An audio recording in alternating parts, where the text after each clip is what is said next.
so much late time support, so we'll try to make sure we get done within the hour.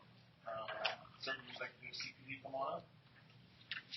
Everybody, there's some of you here, not everybody. I'm Captain Snider. I'm the one commander. Been in place about 7 months. I've been here 1 or 2 times before.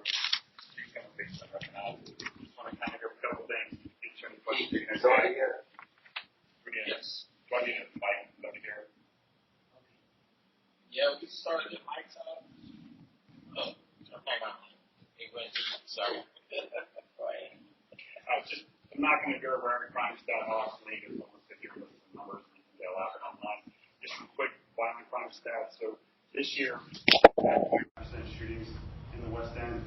July we had a spike. We had 5 in July, and then other than that, we've not had more than 1 in any month. Overall, comparing that to our shot spotter activation. So if you guys know what shot spotter is, we have sensors on various buildings to detect gunshots. And normally when we didn't have shot spotter, the data shows is roughly 10-15% of the time someone fires a gun in the city outside. We don't get a call for it, so we don't know about it unless we hear it. So we don't know. So shot spotter, if it's inside a building, inside a car, may or may not pick it up, but we know when shots are fired, we can respond to the area. Then we collect all shell casings there, whether someone is struck or not from that. And then we analyze the shell casings, essentially like a fingerprint. We look at the shell casings like a fingerprint and match guns to crimes, who's in possession of those guns. And it's interesting to see where one gun is connected to so many crimes, whether it's in one neighborhood, throughout the city, Dayton, Columbus, Lexington, Louisville, all over. And we work with our federal partners, the ATF, the FBI is on board with that now, the Department of Homeland Security, numerous federal partners to work in concert with that.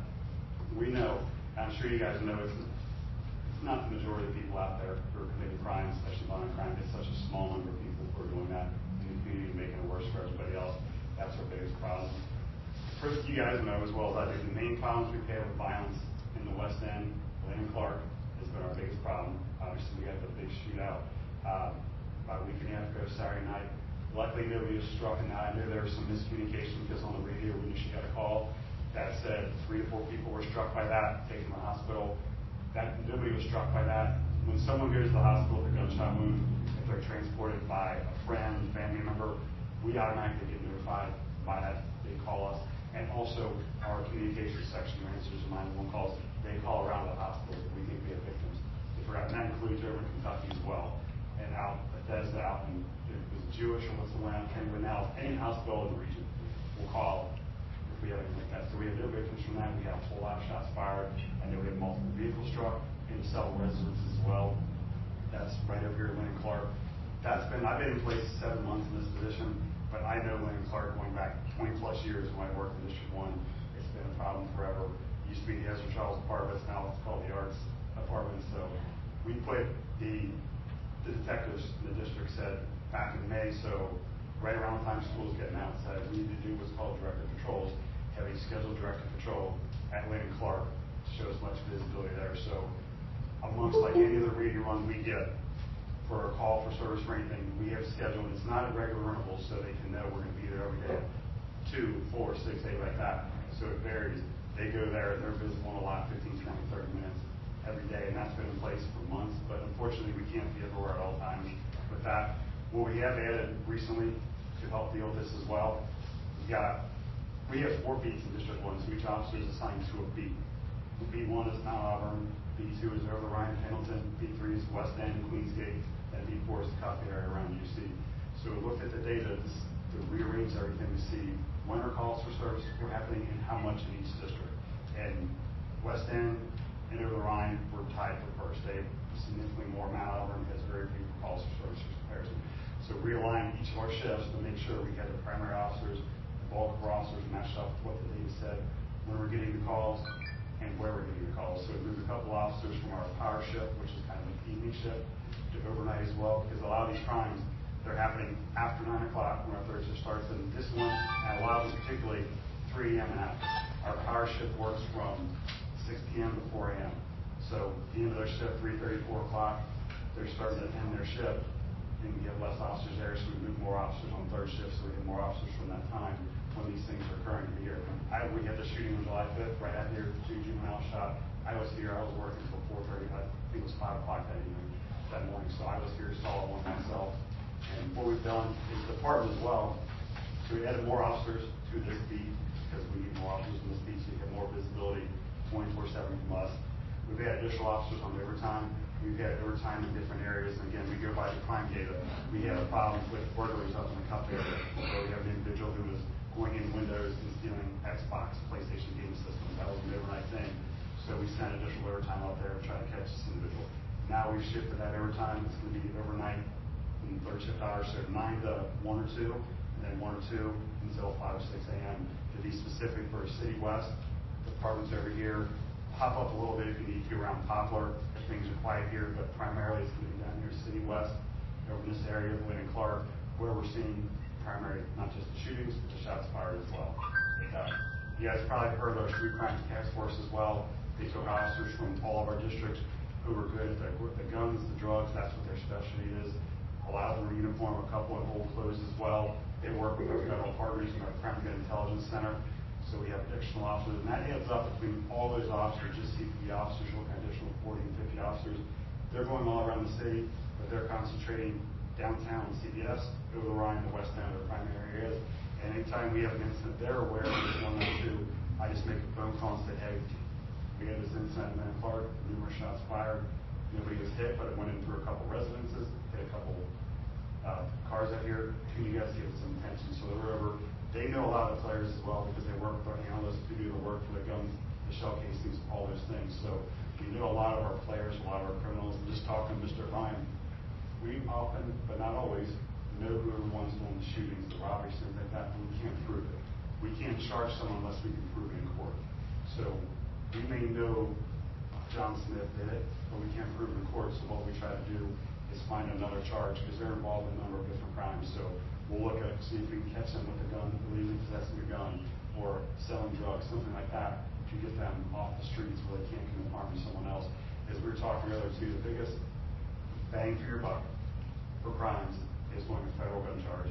I worked out the FBI for a couple of years, so I was familiar with all that. We did a lot of things where we'd use an intense amount of resources to do things for conspiracy, drug conspiracy, weapons conspiracy type charges, and we'd arrest 15, 20 people, but that would take 6 months to a year, a whole lot of manpower to get to those cases, where we could do a traffic stop or stop someone on the street, possession of a gun, who's got a record a mile long, and we can take them on a federal charge, where it's called armed career criminal, career offender, so they have a record where they had convictions for violent crimes over and over again.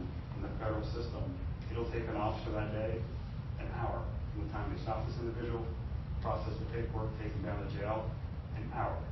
And they could get, we certainly get a lot, we'll never see them the rest of our career because they'll get so much time. They're going to get away 10, 15, 20 years for that. And that's 1 hour out of an officer's time. Whereas these conspiracy cases and the federal things, even a homicide case, you're investing months and hundreds of hours into these things. This also takes up a lot of time and money as well for that. So the best thing we have is working with our federal partners, and we're working to increase that. We just got a new U.S. attorney who's going to be the attorney for the Southern District of Ohio, who's a federal prosecutor essentially. So that's in place, working with them to increase our prosecutions of people illegally possessing firearms. Often we're seeing in the state system, we get someone with a gun who illegally possessing that gun, they're getting probation, they're getting right out, and there's very little repercussion for that. We see them commit numerous crimes, so they're out on probation, or they're out on bond, or they'll have multiple violent convictions on the record, drug trafficking convictions. They'll get a bond, but no a bond, they'll get out for $200. They're back out again, and they're committing violent crimes. We know, much like this, we said a small number of people are committing those crimes. These are the individuals committing the crimes. And these are the people who need to, if they're locked up on the gun charges and something else, while they're locked up, they can't harm someone else, hurt someone else, and that's our ultimate goal. You may have seen in the news, you may not, where we're not getting a lot of positive reaction from the court system, both in Hamilton County, where we're not getting these sentences. So that's why we're looking to take more federally, because it's the way to keep these people off the street so they can't hurt someone else. We also increased drones. That's a new thing we started. We've had drones for a while, but this is called drones as a first responder. So it's going to affect West End, over the Rhine. All of District 1 is one of the pilot districts, along with most of District 3, which is on the west side. So we have officers who are working, and we're increasing more and more officers to do this. It's not going to take away from patrol officers or take away things. It's a supplement to what we do. So say, for instance, someone called and said, there's someone with a gun, or someone firing a gun at Land Clark back in the apartments right now. You can launch a drone, have that drone over there in your seconds. You can get a look and see. Whereas an officer, depending on where you're at or what you're tied up on, it may take 2, 3, 4, 5 minutes to get there. And the view you have is on the ground, just what you can see in front of you. But the drone's looking overhead, you can see everything. One of the best examples I can recall from that was about a month ago. We had 4 juveniles rob someone downtown. We had a description of all the juveniles and the occurred. I believe this one was at 4th and Main. We had drone up. We had individual descriptions of all 4 individuals. For the next hour, the drone was able to get 3 of those 4 individuals to be able to make a quick arrest on all 4 of those. That's something, no matter how many options we have, you just might not see because they see us coming from a mile away. With the lights in our car, uniforms, and hats, they can see us. But that drone, it can be right above you, you're not going to know. So it's a great tool to supplement what we're doing. We're going to add to that as we're going, but it's just one more thing to add to the toolbox to help us try to address this problem. I've talked a lot now. What questions do you guys have from here? What can we help you guys with? I have a question. Yes. So, is that the reason why you're trying to, I guess, get more serious crime?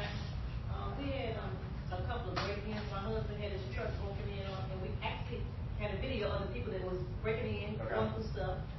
And if our main concern is that these young people, juveniles, whoever they are, young adults, criminals, or breaking in, trying to get guns, causing these crimes, it seems like you would be more interested in, and I'm not against the police. I hate it when I come to these meetings and it seems like these people against those people, that is one reason why I stopped coming before. I'm just saying, it seems like to me that you'd be more interested in getting the people that's trying to break in these vehicles to get the guns that's causing the crime. We had a video, no one from the police department even came down to view it. And then when they did it again, I called, and the only thing they told me was that, sorry ma'am, but we're so busy, we just can't come. Wait, do you know how long ago was that, first off? This was maybe like a year and a half, and I went back to review it, because I was going to bring it down here, so that you see it. You still have the video? I tried to go back to retrieve it, but I couldn't. But I'm going to go back again and maybe delete a lot of other things and see if it'll come back up. First off, I'm sorry that happened to you. That's what they said to.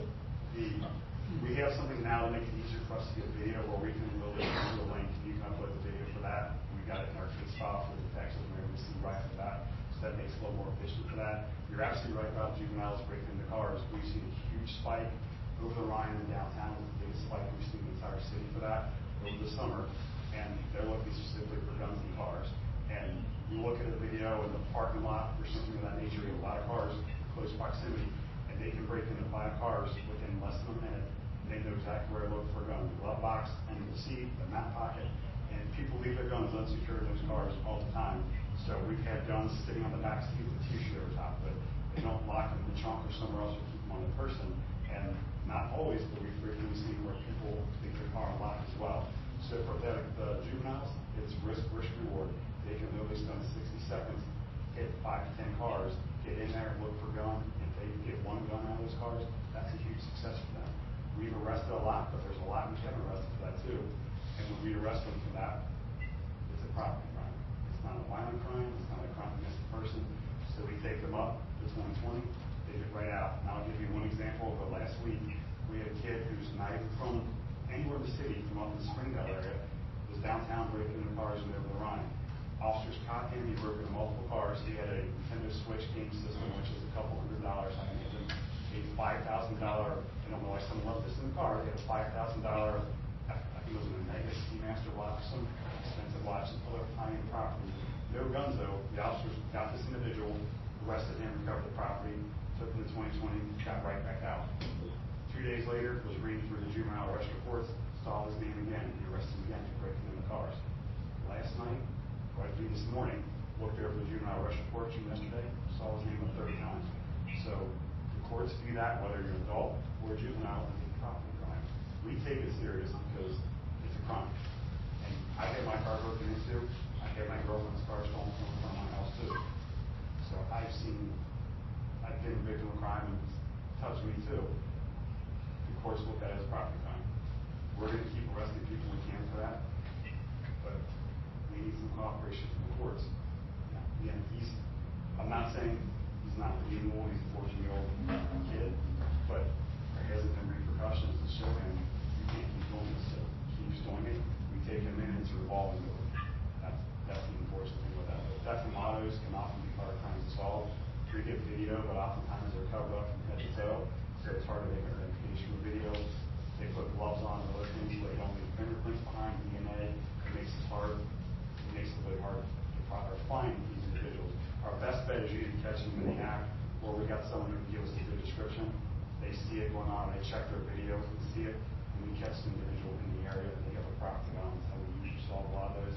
But we do fingerprints. If there's fingerprints on there, there's somewhere we can. DNA analysis as well. It's frustrating right now because we're not getting a lot of help from the courts for these things. We see repeat offenders over and over again, a very small number of people committing these, but there's not that incentive or that repercussion to stop committing crimes. So, you say he's 14 and he has been in trouble like 3 or 4 times. When is the parents going to be accountable? When they going to start making the parents be accountable? They're not going to, if the courts is not working with you all. What about the parents? That's something I know our city law department is looking at, working with the chief, because that's something we've heard from numerous people, and it says the same thing too. Is parents have no control over their kids. They do, the courts have done things about getting them parenting classes and other things, but sometimes they only go so far, and I'm sure you guys have seen enough teenagers out there completely out of control, and no parents going on. They're just so far. But again, it's such a small number, but we are working that with our law department. See if we can find something we can hold them accountable. Yes, sir. As far as the curfew is concerned, I know it's early. Is it working? If so, do you intend to extend to other neighborhoods that are hotspots? So the curfew now, from any juvenile, anybody under 18, starts at 11 o'clock. There's a special curfew district starting at 9 o'clock every night, which covers, this was an entertainment district. So that's central business section, over the Rhine, south of Liberty. They're reviewing the city of entertainment districts for that, but as of right now, we're keeping the entertainment district on 9 o'clock for that. We only had one weekend to put that in effect, and I talked to multiple officers and supervisors who worked this weekend, and they said it was a ghost town. They said there weren't any juveniles around here. I was hearing word that the kids went up to Bond Hill and Rosemont to hang out, but I talked to the captain who works up there, and she said, where are you getting this information from? Because we didn't see anything. So first, it's just one weekend. So far, it's encouraging, but a lot of times, I refereed soccer games when I was little, and they said, I was taught, call it tight in the first 5-10 minutes of the game, and you can move off. Just set that tone early. And I hope that's not the effect here, where the first couple of weeks they think we're taking it serious, and it gradually slides away. They can come back out. So we're going to keep monitoring that and seeing how it goes. The first weekend's encouraging, but it's one weekend of data. Add Seven Hills Neighborhood House to your check-in. I'm sorry?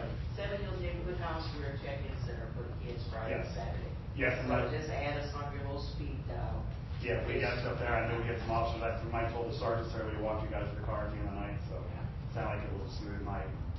Had no children come there, no kids come in, so that's a good start, but glad you guys are there. We greatly appreciate it. Yes, sir. And I've worked in 4 different neighborhoods, and 4 different neighborhoods, all it takes is some really good lighting. You expose the people moving around, and you make yourself a little bit more visible at different times of the night. It deters and discourages, and it's proof. And it's proof.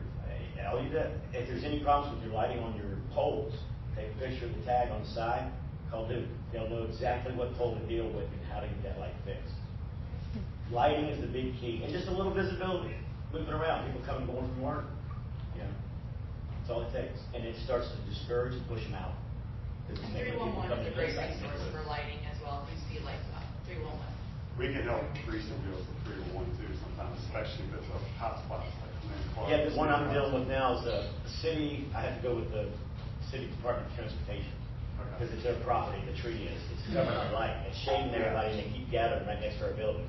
So I haven't made that call yet. I've been very busy. Yeah, there's a lot of trees in the west end of the line need to be trimmed back because they're obstructing a lot of things. I'll start making note of all of them. The one I'm concerned is right outside my doorway, so that's what I'm working for, see how the process works. We just had National Night Out. It was a great success. Jeddah Market was a huge sponsor for that. They treated us really well, and while picking up the chips that they donated, saw some people from the neighborhood that actually brought their kids down. So we always thank everybody. Keith, you set it out on the Facebook page, so keep up. They're having a Touch a Truck event. 3CDC is having a Touch a Truck event on Court Street. So anybody who has kids, if they'd like to come see our SWAT truck and touch, get to see us in a different light, please bring your kids down. So we already talked a little before the meetings, so this isn't necessarily the appropriate forum for a full debate on root cause variables and how to impact youth crime and violence. For the sake of the minutes of the meeting, which get recorded and which we can use in future litigation of the city, we just like to document as much as possible some of the communication that we have with the city, which you being a part of. So I'm going to just mention a few things that have been said to me since the last 30 days, since last meeting by residents. Okay.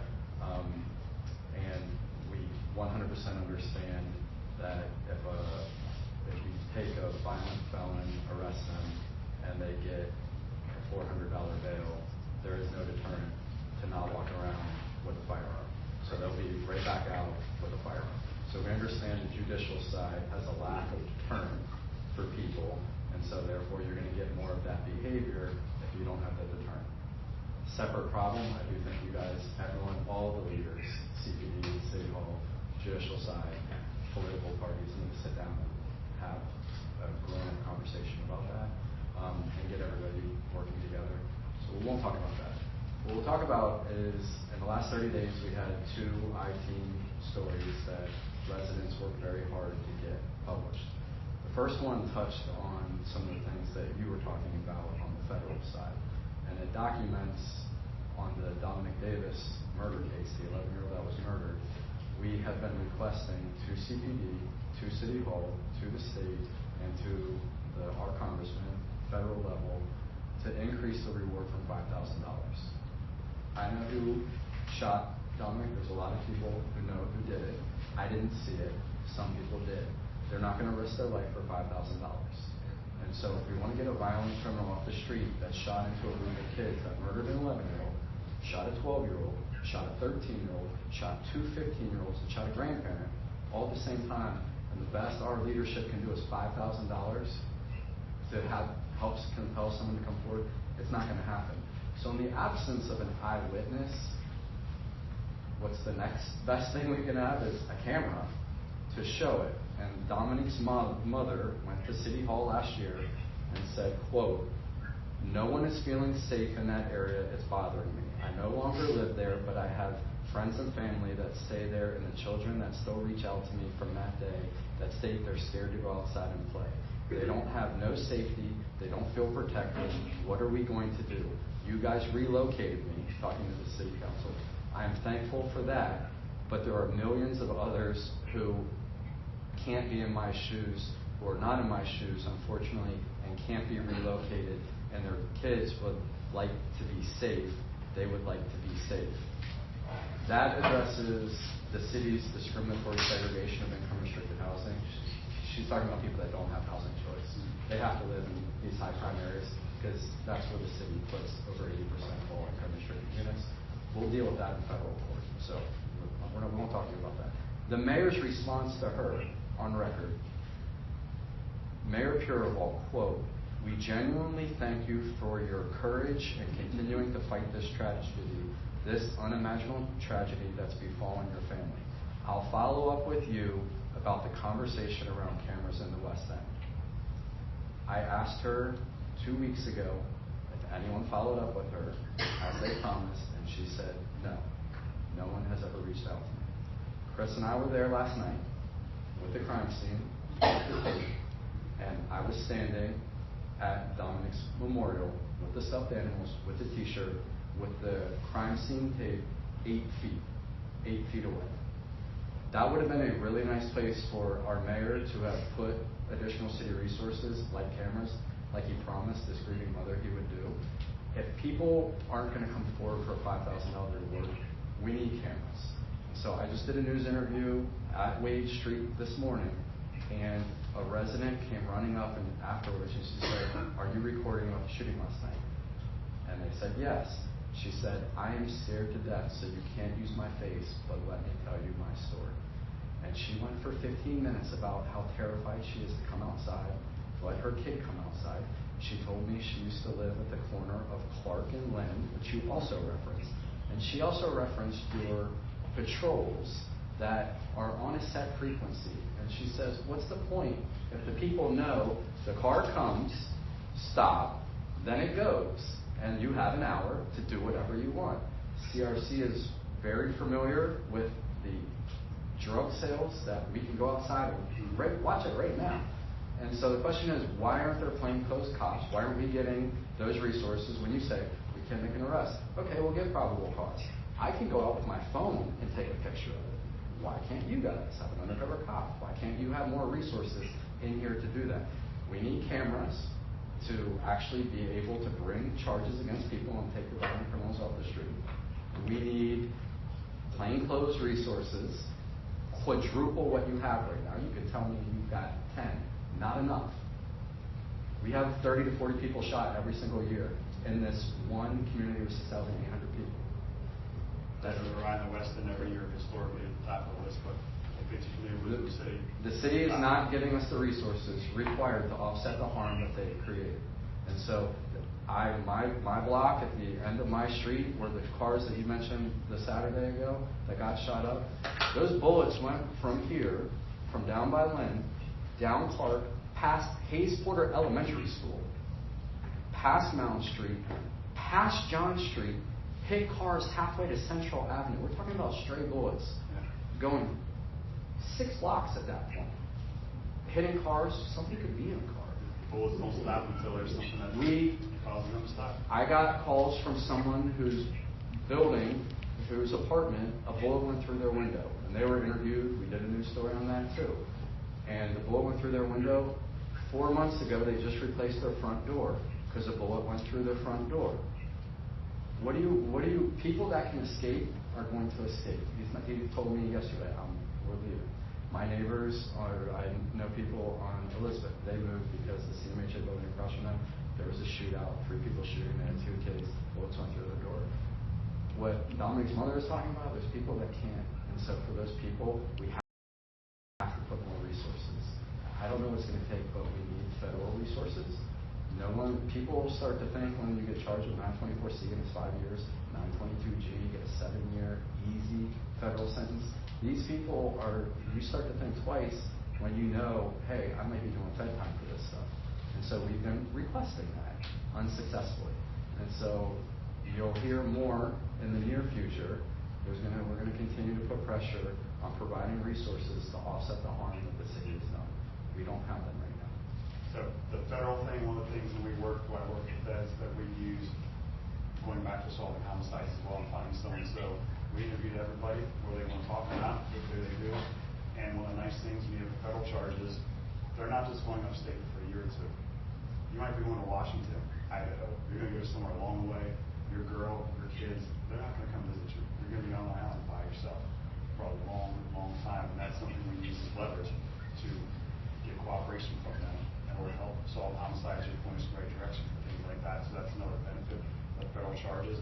I know in the last week and a half, we've made at least 2, I don't remember every one, but at least 2 from reading reports, arrests of Lynn and Clark from our task force guys who work with the feds, and they review each case to see if we can take it federal. So that's absolutely, like I said, the best bang for your buck is a federal gun charge with someone. And also there's leverage. As far as the cameras, I'm actually going to meet with the city manager tomorrow. It's about something else, but I'll bring that up, about the cameras. So this was promised, 3 years ago? 3 years ago? This promise map, that was last year. Last year, okay. So I'll bring it up with her and see if she knows. And if she doesn't know the answer top of her head, she'll follow up and see what we come up with for that. And we have some additional cameras in the city. We move around from time to time, but it's only a couple. It's not a network of that. And this is one we're increasing, adding to. We've already had those talks in this area specifically with Lynn and Clark. And they get us better views of that. The drones can help with that too, but the cameras, there's cameras. You have a mobile unit after we had Jerome. One more thing. Jerome got murdered over in City West several years ago. Hayes Porter's elementary student got shot in the 2nd floor window, same area. CPD came in with their mobile camera unit on Royal Park there. Yeah, we just got a new one. And so this summer, we've already had 4 people shot at the same intersection over 5 weeks. Why is the mobile camera not there? That just a week and a half ago, we just got it back. There's some issue with networking and vandalism done by people who don't want the cameras.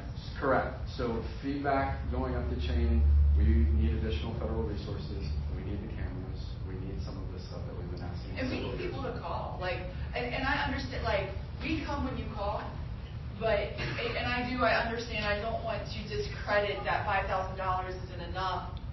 What is enough? What price? We can't control what people are going to tell us, and even though you may not have seen it, if you tell us something, and you tell us something, we can piece that together.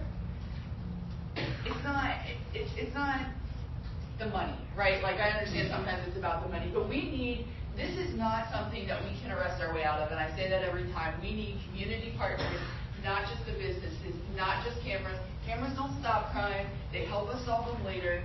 We need people to come forward. If you see something, say something. Call 911. If you hear gunshots, you think you hear gunshots, call us. We will come. The faster our response, the greater likelihood we have of solving crime. In our I-Team report from a few weeks ago on the Dominic Reward and our unanswered requests for it and for federal support, they interviewed your detective working the case that says, I know who did it. I know there's been retaliatory shootings from it afterwards. And every night I know I'm going to blame myself when more people get hurt. So CPD knows who it is. It's not a question of people not telling. It's a question of those eyewitnesses. They are terrified. Well, that's first. We'll have right there. That's. Cameras are smart. Yeah. People are scared, and so people aren't going to speak up. And so I think cameras do. You're a police officer. You know better than I. But cameras to me are huge. So cameras are helpful, but like I said, even if we have 8 cameras, please still call if you see something. Thank you so much. They do. Yes, and it's not like you said, Captain. It's not what we know; it's what we can prove. So we've lost a lot of cases. We've won a lot, but we've lost a lot based on, well, how do you know? There was a spray can with somebody else's DNA. So. With that, thank you so much. There's a safety sector meeting on the 4th Wednesday. Is that right? Yes. Okay. We get together and also dig deeper into police conversion, police virtual. Yes. Nice and easy. Thank you so much. You hear my dogs barking in the background. Awesome. Thank you. Thank you. Hey, Gabe. Yes, sir. I was just going to thank Captain Snider for the extra patrol that we get around Stardom Stadium when the little Senators have their games. Thank you. He appreciates the thoughtfulness. Thank you for noticing. He said, thank you for noticing. What time is the safety Well, meeting? This is 6 p.m. 6 p.m. Okay. All right, so we have meeting minutes from July. We need to approve the meeting minutes from July. Everybody get a chance to see them or pick them up? I read them. I'd make a motion to approve. Very good. Second. Thank you, sir. Corresponding Secretary's report. Vote.